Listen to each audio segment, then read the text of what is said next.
Okay, now I wasn't actually going to do this, I was going to wait till it's on the car, but I think what I'm going to do now is change the oil filter just while it's here, and then I can go ahead and torque it up. Now I do want to say this cap for the oil filter on the oil filter housing is not the easiest to remove if you do not have a special tool. Now obviously you could either have a huge wrench, which is, I don't know, what's that, like 40 millimeters, something like that. You could have one of them, I suppose, but the next easiest solution to remove this thing is to get a tool like this. So it's a oil filter wrench, I believe it's called, and this basically locks on until it gets tight, and then it allows you to turn it like that. So let me just demonstrate how it works. Okay then, so this just goes on here, and as you can see, it allows you to turn the oil filter cap. We'll take that off anyway. Obviously it's, you know, pretty standard stuff. This is an O-ring on the cap that we need to replace, and I think that's it actually. There is another O-ring, but it's built into the actual filter. Yeah, that does that small one on the bottom there. So there's this one, and obviously Bosch again. You know, you can't really go wrong with Bosch, can you?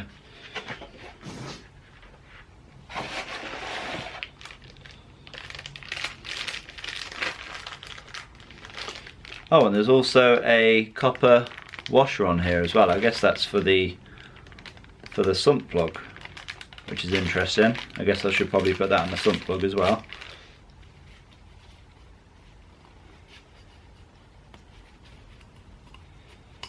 Yeah.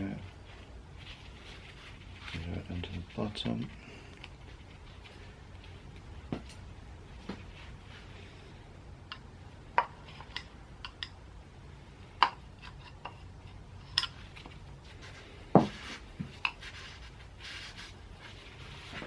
Okay, that's the cap done, and then it's going to be a case of putting the filter in here. I'm actually going to put a little bit of oil around this O-ring, just so that slots in the slot down there, a bit easier. There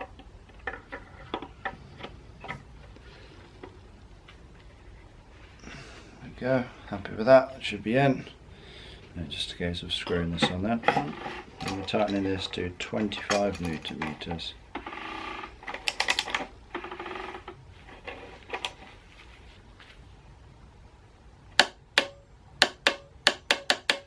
There we go. Okay then, so it's now time to start rebuilding the rocker cover. So this is the rocker cover itself, and the first thing that we need to do is actually remove the old gaskets. So there is one main gasket that goes around the perimeter of the rocker cover, then there are 4 other gaskets as well which kind of seal the injectors in place. So first thing I'm going to do is remove all of these gaskets, and then I'm going to go ahead and clean the entire rocker cover, and then we will go ahead and install the new gaskets. So to remove the old gaskets, I think what I'm going to do is just use a small screwdriver and just prise the gasket out. Just need to be careful not to put too much pressure on this rocker cover because obviously it is plastic. There we go.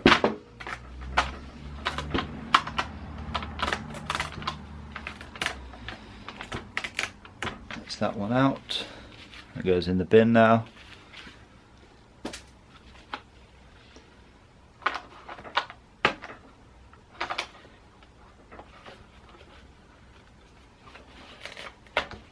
There's one of them. That's 2.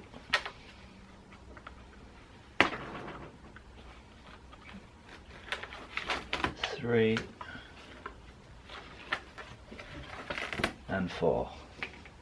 Now with the gaskets removed, next thing to do is start cleaning this thing up. So I think what I'm going to do first is remove the oil cap. This thing here, that's the crankcase breather, it's not a removable cap. Technically you can remove it by lifting these tabs. If you attempt to lift these tabs, though, chances are they're going to break. It's actually just a diaphragm. There's no reason to change the crankcase breather on this engine. But anyway, let's get to the cleaning. I think what I'm going to do is just spray the whole thing with brake cleaner and just give it a wipe with the paper towel. Then we'll turn it over, and then we'll just make sure that the holes for the injectors are nice and clean, and so obviously we have a nice tight seal for them.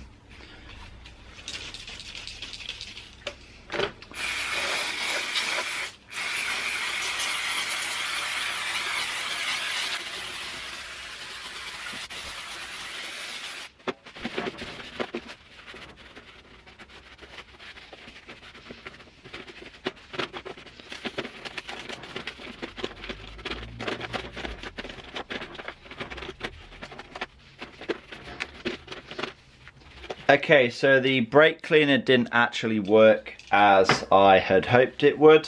So I think I'm just going to go ahead and use some degreaser and just spray this all over it, leave it to sit, and then just literally just wipe it off then.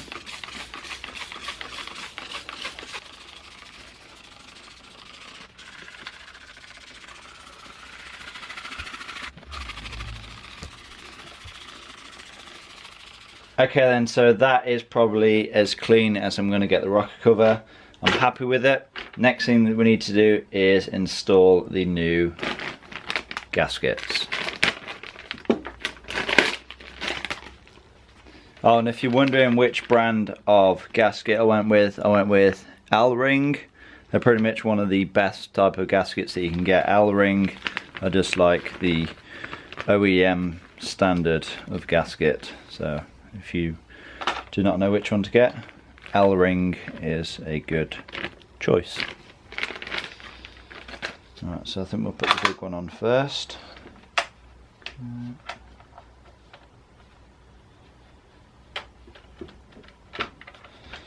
There we are, lovely jubbly.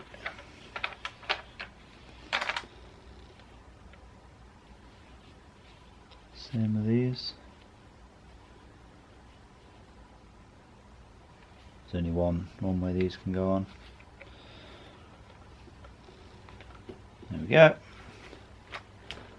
Now with all of the gaskets in place, all that's left to do is smear some oil just along the top edge of the gasket, just to ensure that they seal properly. Now then, I'm just going to make sure that the cylinder head itself is clean, just so we have a good surface for the gasket to contact with. And we'll just drop the rocker cover in place.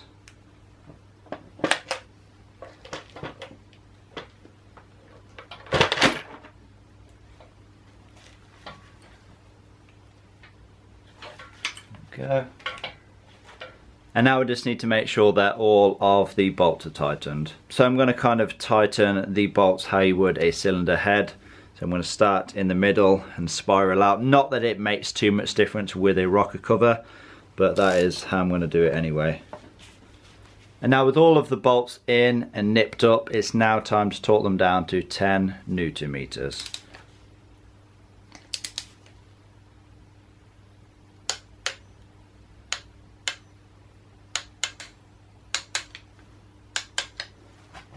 So that is the rocker cover on and all of the bolts fully torqued down to 10 Newton meters. Next thing to do is install the fuel rail. So this just sits on top of the rocker cover itself, and then this pipe should go down to the high pressure fuel pump, which it does. Just need to sit this in place. Okay, that sits quite nicely like that. Thing goes down to the high pressure fuel pump. Just screw that on.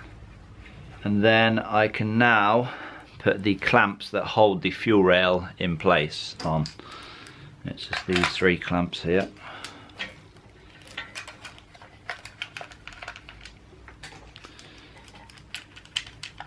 And these also need to be torqued down to 10 Newton meters.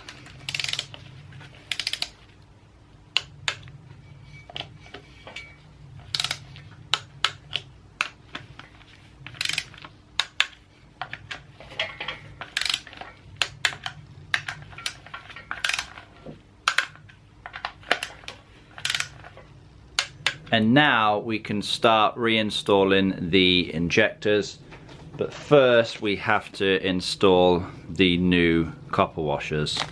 And it is noted that I have already cleaned, recut and reseated the injector wells, so when I put these injectors back in, they should have a nice clean and tight seal. So this is what the injectors look like. I've installed the new copper washers, just held in place with a little dab of copper grease, and I've actually smeared some copper grease on the injectors themselves as well, just in case I need to remove them in future.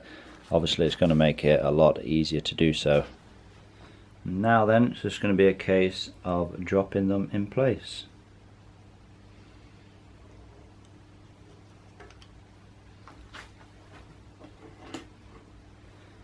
I can't stress enough the importance of keeping the injectors in order. Make sure that you have an indicator which tells you which cylinder each injector is from. I believe they are coded to each cylinder, so you need to make sure they're in order. Easiest way is just to leave the pipe attached, because obviously only one pipe can correspond to one port on the fuel rail, so if you just have the pipes in place you cannot mix the injectors up then. And now we will install the clamps for the injectors.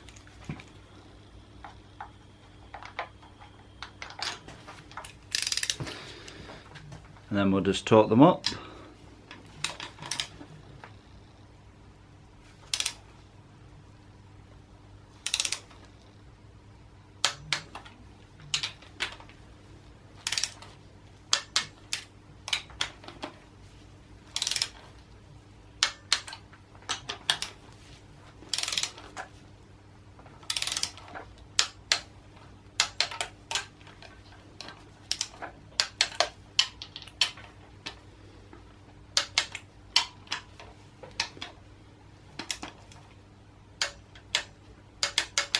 And then we'll just go around tightening all of these fuel line nuts.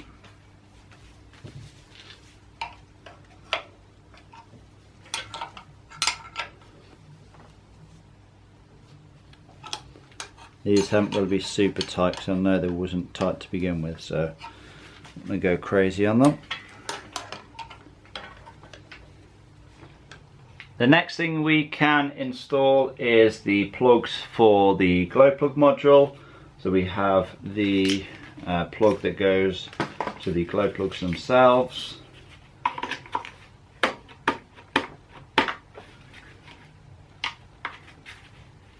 Plugs in like that. And then this comes around somewhere. I believe it comes up here. Will it? No, it won't be hiding by there. And it definitely comes up and plugs in to the glow plugs. You can actually clip these back in place as well. And there's just the power cable which goes in like that. And now the dipstick tube is going to go back in. I'm just going to point out that when I removed the dipstick tube, I noticed that there was some oil weeping past the O-ring. So what I've done, because I don't have a spare O-ring, I believe it's 13mm by 3mm, I've actually just put the original O-ring back on, and then I've put some of the RTV sealant on, which should basically create a strong gasket for it. So I'm just going to put that back down into the sump, and then just put the one bolt back in. Okay then, so the engine was pretty much ready to be dropped back in the car and connect everything back up, all of the fuel pipes, the coolant pipes and all of the electrical connectors. But I've actually had a change of plan. I thought to make life easier for myself, what I've actually done is removed the engine wiring loom from the car, and then I can put everything back on the engine, so the engine will then be complete, and then I can just drop the complete engine back into the car, and then it's just going to be a case of a few little small pipes to connect up. Along with the wiring loom, I've also disconnected the two different fuel pipes. So there's one going to the high pressure fuel pump, and there's one going away from it. I figured that if I plug all this in now, it's just going to be so much easier. I have so much better access now the engine's removed, rather than struggling trying to reach over, you know, trying to get to a connector that I can't seem to plug in for whatever reason. So yeah, I'm pretty sure this is going to be the easier option. It's a lot easier just to get everything complete into the car, and then all I need to do is plug like 2 or 3 connectors into the ECU. Okay then, so with the wiring loom, what I've actually went and done is plugged all of the plugs for the injectors back in, and there's just 2 bolts holding down the branch for that piece of the wiring loom. And now what I'm going to go do is actually reinstall the intake manifold. Now there is one connector that connects to the anti-shudder valve, so I'm going to plug that in, fit this in place, and then bolt that down, and then we will be able to see where the rest of the electrical connectors go. Okay, so with the intake manifold now in place, it's just going to be a case of finding out where the rest of the wiring loom goes. And it's as if by magic, the engine is now complete. So everything that I can connect up has been connected up. So let's go through it then. So intake manifold is on. All of the injectors and the fuel rail is all plugged in. The branch going around here to the exhaust. So they have the DPF pressure sensor, various other sensors as well. I'm not too sure what all of them do, but they are all located on this side above the exhaust manifold. Then we have the plugs at the front, so one of them goes to the turbo actuator, and then we have this one here which goes to the MAF sensor, the mass airflow sensor. And then we have a whole bunch at the front. These should go to the EGR and EGR cooler, but obviously we don't have an EGR. You have one here that goes to the actuator for the swirl flaps. That's plugged in. And then we have these positive cables. These run from the battery. Well, these two go on to the alternator. So we have one connector that comes down here to the glow plug module, and you have this end. This is what goes onto the main positive terminal in the front of the car. Like I said, these two ends go into the alternator. And this power lead runs down here underneath the flywheel. I'm pretty sure this part clips into the gearbox. I'm pretty sure there's a little bracket to keep that away from the flywheel. Same with this one as well. And these are the positive and the ground for the starter motor. There is another sensor at the bottom here. That's the oil level sensor. And then coming up we have the, I don't know, this is some sort of sensor for the flywheel. And then coming up here are various other sensors as well. There's this bracket that comes on here. And this is like a big mess, but I'm pretty sure this is how it goes. It's very, very tight, and that's why it's a lot easier to put all this back when the engine is out of the car. But we have the inlet and the outlet for the high pressure fuel pump, and these will go into the main fuel lines on the body of the car.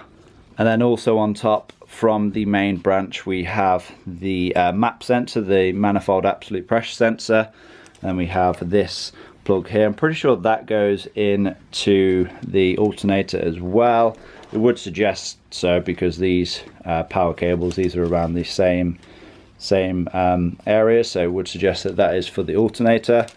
Also missed one. This one goes to the, it's either the aircon compressor or the power steering pump. I'm pretty sure it's the aircon compressor, because I don't think there's any electrical connectors that go to the power steering pump. I think it's just all hydraulically powered. And then what we're left with on the top is these two lines here.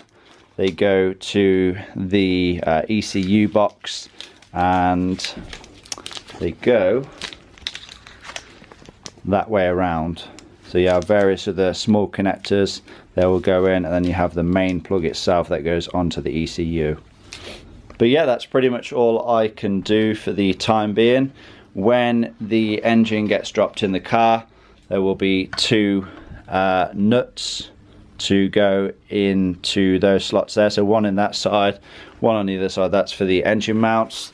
This bracket can then go on, which holds the aircon compressor, power steering pump and the alternator. They will then slot into place, and then these positive cables, they can then go in place, and then anything else that needs putting in place will obviously go on at that point.